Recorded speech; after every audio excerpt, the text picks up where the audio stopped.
Muito bem, minha gente, nós estamos aqui na OAB, em Rio Bonito, a sede da 35ª subseção, e vamos conversar aqui com o presidente, César Gomes de Sá, que está sumido lá do nosso programa, né? Vim aqui cobrar ele também essa visita lá, mas a gente entende, a OAB está de casa nova, né? Então tá bem bacana aqui o espaço. Hoje teve um evento aqui de 2 novos advogados que receberam sua carteira aqui, foram aprovados na prova da OAB.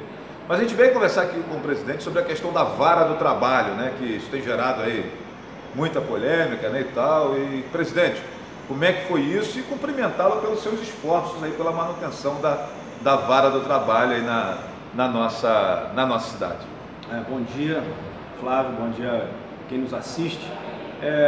Bom, falando dos eventos, né, que você falou, hoje nós estamos com um dia bastante recheado. Tivemos uma reunião sobre a questão dos juizados especiais, logo cedo, às 9 horas, ato contínuo. Tivemos a posse de 2 novos advogados e em seguida nós tivemos também a posse dos novos membros das comissões temáticas da OAB. Teremos agora um pequeno intervalo aí para almoço e a partir das 2 horas estaremos recebendo aqui 40 alunos do Colégio Atitude dentro do projeto OAB Vai à Escola, que na realidade está sendo a escola Vinha à OAB, né? A gente quer apresentar o trabalho que é feito aqui e talvez aí motivar esses alunos, esses adolescentes a seguirem a carreira da advocacia, né, que é uma carreira tão bonita, tão promissora. Então, a agenda hoje é basicamente essa daí. Com relação a essa questão da vara do trabalho, tem uma história importante que a gente deve frisar e retomar também, porque desde 2010 que a gente empunhou essa bandeira da instalação de uma vara do trabalho aqui na nossa cidade para atender os 3 municípios, né, de Rio Bonito, Silva Jardim e Itanguá. Portanto, começamos uma série de reuniões, uma série de incursões junto ao TRT aqui no Rio de Janeiro, né, junto aos presidentes dos TRTs, mas a gente estava sempre com um senão, sempre com algumas dificuldades, ocasionadas por situações pretéritas à nossa chegada aqui na subseção. Por conta disso, em 2014, né, o então presidente Drummond, numa conversa que teve com a então prefeita Solange Almeida, encontraram as condições necessárias para a instalação de uma vara aqui na nossa cidade, que até então a gente sequer sabia que seria a instalação da segunda vara que iria para Itaboraí, que foi instalada aqui em Rio Bonito. Mas foi instalada essa vara no final de 2014, prestando um serviço fundamental à nossa comunidade, exemplar à nossa comunidade. Nós tínhamos até então aí audiências marcadas com espaço exíguo de 1 a 2 meses, então você distribuía uma ação, dava entrada de uma ação hoje, daqui a 1 ou 2 meses você já tinha a audiência, a primeira audiência, que geralmente, né, é até a audiência onde se resolve tudo, né, a audiência onde você consegue um acordo, enfim. Mas mesmo que não conseguisse, num espaço curto de 4 a 6 meses, a gente já tinha um processo sentenciado, Flávio. Então, é um modelo de trabalho exemplar. Uma distribuição importante, anual, né? Esse ano a gente está esperando fechar em dezembro com 1.800 processos distribuídos aqui nesta vara. É uma distribuição, para quem não tem essa noção, é uma distribuição significativa, tá? Maior do que muitas varas que estão aí pelo estado do Rio de Janeiro. Eu demonstrei isso naquela nossa explanação que fizemos junto ao TRT. Mas com um trabalho exemplar, com uma equipe comprometida, com a advocacia ciente da sua função, para que esse trabalho de prestação jurisdicional fosse bem feito. Mas infelizmente chegou o momento em que a vara que estava instalada aqui, que é uma vara criada por lei federal para ser a segunda vara de Itaboraí, chegou o momento dela nos deixar, né?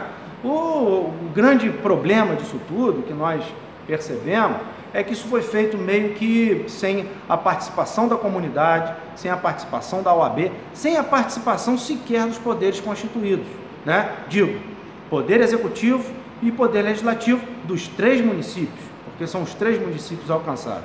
A partir daí, Flávio, nós iniciamos uma cruzada meio translocada, porque foi tudo em cima da hora, tudo oficiosamente, as notícias nos chegaram oficiosamente, por força dos nossos amigos que nós temos lá no TRT do Rio, e a partir daí a gente começou aí a trabalhar, dando ciência ao Poder Executivo local e dos outros 2 municípios.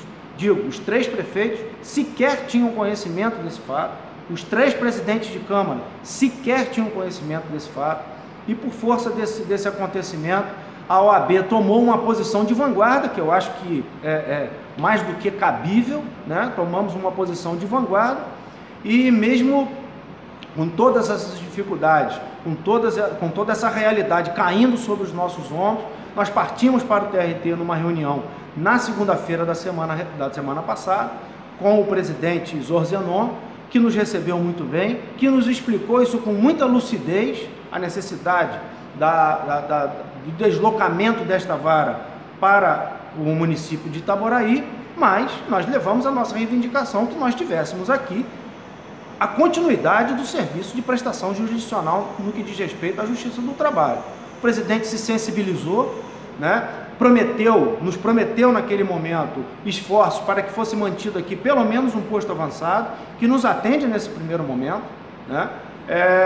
E no dia da votação, que foi na quinta-feira da semana passada, a gente foi para lá, eu fiz lá uma sustentação oral das nossas necessidades, com bases em dados estatísticos, com base na manifestação que eu já consegui ter naquele momento de alguns representantes dos nossos poderes constituídos, e após isso nós tivemos a satisfação de conseguir, diante da sensibilidade de alguns dos desembargadores lá presentes, né?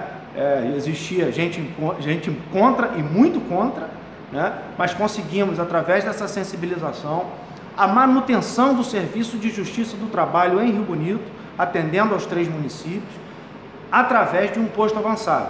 Vai continuar no mesmo lugar, com uma estrutura um pouco menor, é verdade, mas vai continuar no mesmo lugar. Palavras do presidente Zorzenon, que esteve aqui conosco ontem, inclusive na presença do prefeito municipal, que vai manter um juiz dedicado a este posto avançado, que é muito importante, né? Mas a modificação, a grande modificação que a gente tem é que esse processo ele vai tramitar aqui neste posto avançado até a fase de sentença, né? Então, se a parte que foi vencida neste processo não cumprir com o que foi determinado na sentença, a fase de execução, né, que é a fase de satisfação desse direito alcançado, vai ser feita em Itaboraí. Mas com um detalhe, Flávio, que hoje é importante a gente frisar. Hoje o processo, ele é um processo eletrônico, né? Então não existe mais possibilidade de você entrar com uma ação, com um processo, com aquela petição impressa. Então, com o processo eletrônico, o advogado vai poder controlar este processo, essa fase de execução, de dentro do seu escritório, de dentro da sua casa. Ele não vai precisar ir a Itaboraí para absolutamente nada. Se ele tiver que cumprir alguma exigência, se ele tiver que se manifestar no processo, isso aí vai ser feito de dentro do seu computador, do conforto do seu escritório, do conforto da sua casa. Então, imaginamos que a perda é significativa? Queremos uma vara para cá? Continuamos querendo, falamos isso. Fomos peremptórios com o presidente Zorzenon, ele até riu quando disse, olha, estou torcendo muito contra o senhor, né? E ele riu, mas estamos torcendo em favor da nossa comunidade para que num curto espaço de tempo nós tenhamos restabelecido um serviço pleno de prestação jurisdicional na Justiça do Trabalho. É importante frisar aqui que esse esforço, embora eu esteja à frente dessa circunstância, mas eu quero sempre registrar aqui o apoio que encontro nessa advocacia aqui da nossa 35ª subseção, um apoio quase incondicional, mas que a gente procura devolver em termos de esforços, em termos de resultados e em termos de comprometimento com essas causas. É por isso que a gente está aqui, a serviço não só da advocacia, mas da nossa comunidade, porque a gente sabe, né, o quanto era difícil para uma parte, para um cidadão se deslocar até Itaboraí, para às vezes ficar o dia inteiro sem almoçar, esperando a hora da sua audiência, né? Isso aí vai continuar não acontecendo aqui, porque as audiências serão feitas aqui em Rio Bonito, todo o trâmite do seu processo vai ser feito aqui em Rio Bonito. Então, acho que a gente hoje pode ter o alívio, né, de dar essa notícia de uma forma clara, de uma forma tranquila, mas reiterando que a nossa luta vai continuar.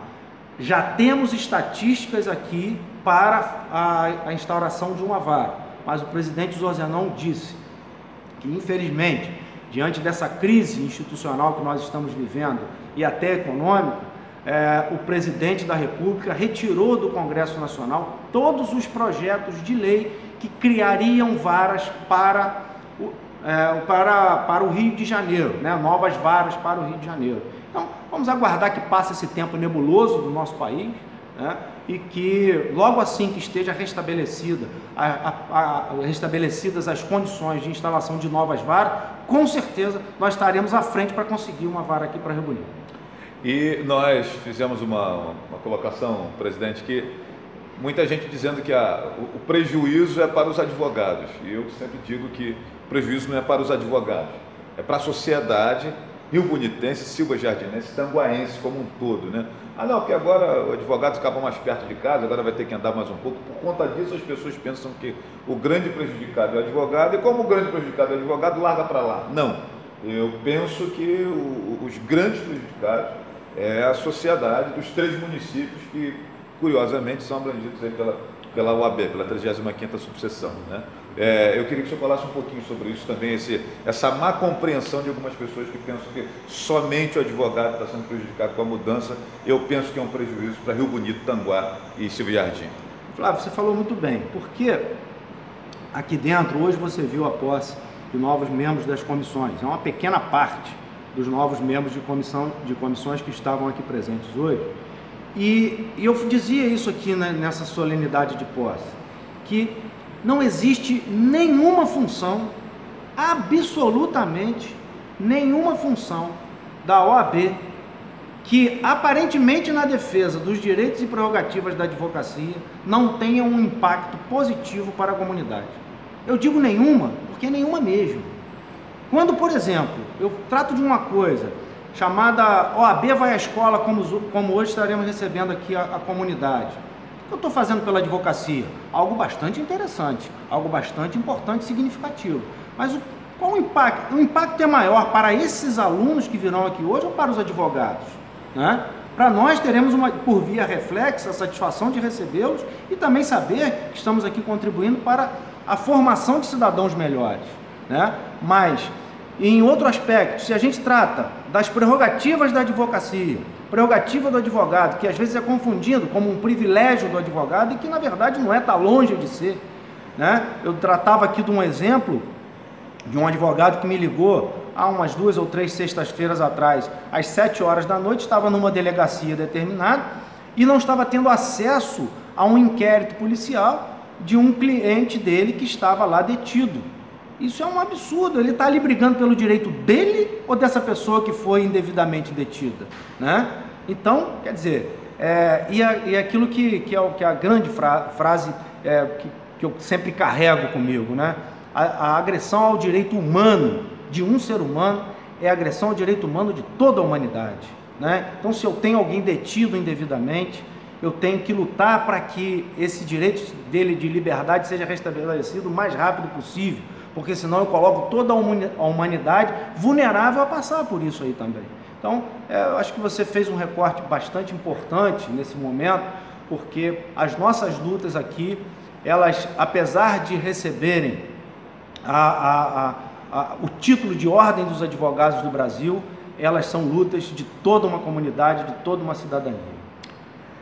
Lembrando que os operadores do direito não é o direito para o advogado, é o direito para a sociedade, né? É importante discutir isso. Presidente, para a gente fechar aqui o nosso papo, né, e liberar o senhor para... Eu sei que o senhor está com um dia cheio hoje, eu queria que o senhor fizesse um comentário sobre esse crescimento da violência na nossa região, assaltos, roubos e tal, e assim, todo mundo esperando muito da polícia, né? E a polícia... deixa eu usar um termo aqui, bem entre aspas, mas a polícia coitada, numa situação tão fragilizada quanto a nossa, como sociedade, né? 100 policiais militares mortos aí no período de cerca de 6 meses, né? Totalmente desaparelhada e tal, e a gente contando muito com a boa vontade desse pessoal, né? E assim, o que eu percebo e que eu tenho dito é que a sociedade precisa se organizar, juntamente com as forças políticas e tal, a sociedade civil organizada. O que pode ser feito, presidente? Aqui em Rio Bonito, principalmente, Tanguá, Silva Jardim, que são municípios limítrofes, né? E que sofrem desse mesmo impacto, né? Eu fico observando postagens do pessoal de Tanguá, do pessoal de Silva Jardim, e a reclamação é a mesma nossa aqui, é a mesma preocupação. O modus operandi da violência atuando nesses lugares é o mesmo daqui da nossa cidade, e a gente percebe que não dá mais para ficar de braços cruzados esperando vereadores, prefeitos e a polícia em si. Precisamos todos juntos nos organizar nessa direção. O que pode ser feito? O que a OAB pode contribuir ou encabeçar algum tipo de movimento, contribuir com a liderança de algum tipo de manifestação nossa? Manifestação não só no sentido de ir para a rua, mas no sentido de se organizar para buscarmos soluções para essas situações que não serão imediatas, no estalar de dedos, mas de alguma maneira a gente precisa se movimentar nesse sentido. Como é que o senhor vê isso? E queria que o senhor falasse um pouquinho sobre isso, presidente. Com certeza. A articulação é fundamental. É o que você está tratando aí, a articulação. Nós, na semana passada, tivemos um evento, um mega evento na seccional da OAB no Rio de Janeiro. Não pude estar presente por conta desta luta pela Justiça do Trabalho. Calhou de ser no mesmo dia que nós tínhamos a sessão do Tribunal Regional do Trabalho, mas estamos alinhados nesse contexto. Inclusive hoje de manhã, recebi aqui a visita de um ex-aluno meu, que é o comandante do 25º Batalhão, que foi comandante do nosso 35º Batalhão aqui, o nosso querido Henrique, né? Que hoje se comprometeu conosco, apesar de ter vindo fazer uma visita de cordialidade. Já deixei para ele uma missão aí que ele se prontificou a nos ajudar, que é nos articular, nos rearticular na realidade, porque já tivemos isso num passado bastante recente, mas diante dessas mudanças que nós temos nas instituições, temos que estar sempre rearticulando. E ele vai nos rearticular com o 35º Batalhão. Estamos aqui buscando hoje, inclusive, teríamos uma reunião, mas diante da agenda tivemos que remarcá-la para a semana que vem, mas especificamente sobre segurança pública. Quero dizer que na terça-feira, às 18 horas, estarei na Câmara Municipal de Tanguá, dia 26, onde teremos lá um seminário que vai tratar da questão da segurança pública, especificamente no município de Tanguá. Estou hoje tratando da promoção deste mesmo seminário aqui conosco, e não é um seminário para ficar discutindo, para ficar na ideia. Nós precisamos de atuação emergencial, e essa atuação emergencial, Flávio, é algo que a gente precisa muito dos nossos poderes constituídos, né? Em Rio Bonito, em Silva Jardim e Tanguá. A autoridade de segurança pública maior dentro do nosso município são os nossos prefeitos, né? Essas são as autoridades. Então a gente tem que contar com eles, né? Também articulados nesse esforço, porque senão a gente não chega a lugar nenhum. Você falou, não são resultados a médio e não são resultados a curto prazo, são resultados a médio e longo prazo. Mas nesse momento de crise que nós estamos vivendo, com o crescimento desenfreado da violência, com a ameaça que nós estamos trazendo e permitindo que seja trazida para dentro das nossas cidades, nós precisamos de atuação emergencial sim, com atuações que fogem até um pouco da regra daquilo que é adotado rotineiramente no policiamento ostensivo. Eu sempre defendi isso, como por exemplo o fechamento de algumas entradas das nossas cidades, né? O monitoramento que parece que agora em Tanguá está sendo implantado, né? Foi em Tanguá, eu vi essa semana, o monitoramento que para a gente é muito importante, e a diminuição do tempo de resposta que a gente tem que ter ao fato delituoso ou à ameaça do fato delituoso. Porque aqui na nossa cidade, principalmente, em Silva Jardim a mesma coisa, em Tanguá a mesma coisa, nós podemos dizer o seguinte: nós temos uma população que ela é basicamente bem articulada, só falta às vezes a participação desta população junto a uma articulação supra, que é a articulação de sociedade civil organizada, OAB, Agenda 21, né? As comissões, os conselhos municipais, poderes constituídos e a própria Polícia Militar, porque apesar da Guarda Municipal ter funções limitadas, funções institucionais limitadas, ela é sim um símbolo de segurança, um símbolo de ordem, e que tem que estar articulado junto desse grande trabalho que, se ninguém tomar a frente, a gente já está tomando. E aí, aquela questão da participação, eu queria fechar falando disso, presidente, porque apesar de todo esse contexto, de todo esse cenário que nós estamos verificando de aumento de violência, insegurança, coisa toda, todo mundo está percebendo isso na pele, todo mundo, se não foi assaltado, tem um amigo que foi, ou teve um carro roubado, ou um parente, alguém, né? Mas quando você tem reuniões entre o Conselho Comunitário de Segurança ou instrumentos similares, a participação é diminuta, né? O Facebook virou o grande fórum para debate dessas questões, né? Eu utilizo também o Facebook, mas a gente percebe que a galera gosta mais de reclamar e se posicionar no conforto da mídia social, né? E eu queria que o senhor falasse, a gente encerrasse a nossa conversa aqui falando sobre essa participação popular que é extremamente importante e por vezes a gente não percebe ela se concretizando presencialmente. Por exemplo, no próximo dia 26, como o presidente falou, nós estaremos na Câmara Municipal de Tanguá, um seminário sobre segurança pública. É extremamente importante a participação de todos, é aberta à população, né, e tal. E bom seria se nós tivéssemos realmente aqui em Rio Bonito outro, em Silva Jardim outro, e em outras instâncias também, outras instituições, tratando também desse tema.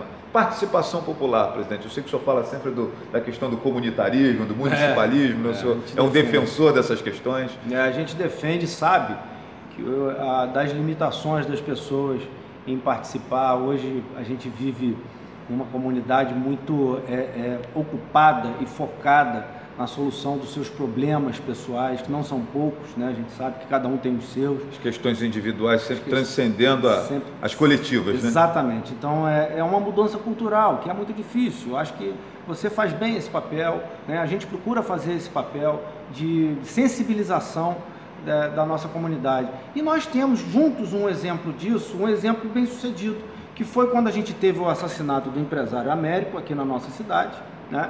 E nós fomos juntos ao secretário de Segurança, então o Beltrano, né, lá no gabinete dele, lá no Rio de Janeiro, onde fomos recebidos muito bem, e teve um resultado imediato, né? Nós já saímos de lá, quando nós chegamos aqui, nós já tínhamos mais efetivo nas ruas, nós tínhamos uma investigação sendo acompanhada diretamente pelo secretário de Segurança ou pela sua assessoria. Então, é bom a gente saber disso, é bom a gente retomar essa memória, porque dá resultado sim, E não há necessidade, como você bem disse, de a gente ir para a rua. Há necessidade da gente fazer a articulação correta e pressionar aonde tem que ser pressionado, né? Não adianta a gente tentar tapar o sol com a peneira. A autoridade de segurança pública aqui de Rio Bonito é o prefeito, ali de Silva Jardim, ali de Tanguá são os prefeitos. Então temos que ir aos prefeitos, não para fazer uma pressão quase que opositora à política que eles eventualmente têm de segurança pública, mas para oferecer a nossa contribuição e fazer a nossa reivindicação, porque isso aí a gente sabe fazer, reivindicar a gente sabe, né? Participar a gente ainda não aprendeu, mas reivindicar a gente sabe. E se isso aí constitucionalmente é cabível e é legítimo, que assim façamos, né? Que assim façamos. Então, a partir de segunda-feira, acabado aí esse pesadelo aí que foi a Justiça do Trabalho, aí foram 15 dias bastante extenuantes para a gente aqui. Intensos, né? Intensos e tensos, né? Quando eu abri minha sustentação oral lá no TRT, eu falei, eu estou trazendo um abraço da nossa comunidade, um abraço carinhoso e tenso, né? E foi o que a gente passou aí nesses dias, mas agora é bola para frente, vamos retomar a luta pela vinda da Justiça Federal agora, né? Mas o ponto primeiro de pauta agora vai ser segurança pública, que é o que a gente vai estar tratando a partir de segunda-feira, Flávio. Perfeito. Bom, gente, nós conversamos aqui com o presidente da 35ª subseção da OAB, que abrange os municípios de Rio Bonito, Tanguá, Silva Jardim, sobre esses temas aí. Portas abertas sempre nas nossas mídias aqui, presidente. Por acaso o jornalista também agora coordenador executivo da Agenda 21 e já estamos aqui traçando aqui planos juntos de auxiliarmos, né? Eu acho que tem que ser essa a lógica, né, César? Auxiliarmos o poder público, seja a Câmara Municipal, seja a Prefeitura e outros órgãos mais aí, nessa questão, a começar nessa empreitada da segurança pública que é extremamente importante. Agradecer você que está nos acompanhando aí. Abraço grande. Presidente, sinta-se sempre à vontade quando quiser aí utilizar nossos meios de comunicação para alcançar a sociedade riobunitense e da região. A recíproca é verdadeira, você sabe muito bem disso. Agora nós temos aqui uma casa bem confortável e que é para receber não só os advogados, mas a nossa comunidade. Está franqueado aqui o espaço para as reuniões lá da Agenda 21, né? E quero dizer que dentro em breve, Flávio, eu consigo retomar o nosso tão prazeroso encontro que a gente estava tendo às segundas-feiras. Mas deixa eu cumprir essa agenda aí, que é uma agenda que se apresenta como emergencial, e eu tenho a mais absoluta convicção que, além da sua compreensão, você está torcendo para que ela seja bem sucedida. Com certeza. Bom, é isso aí, gente. Abraço grande, agradecer aqui ao presidente, e a gente vai ficando por aqui. Obrigado a todos aí.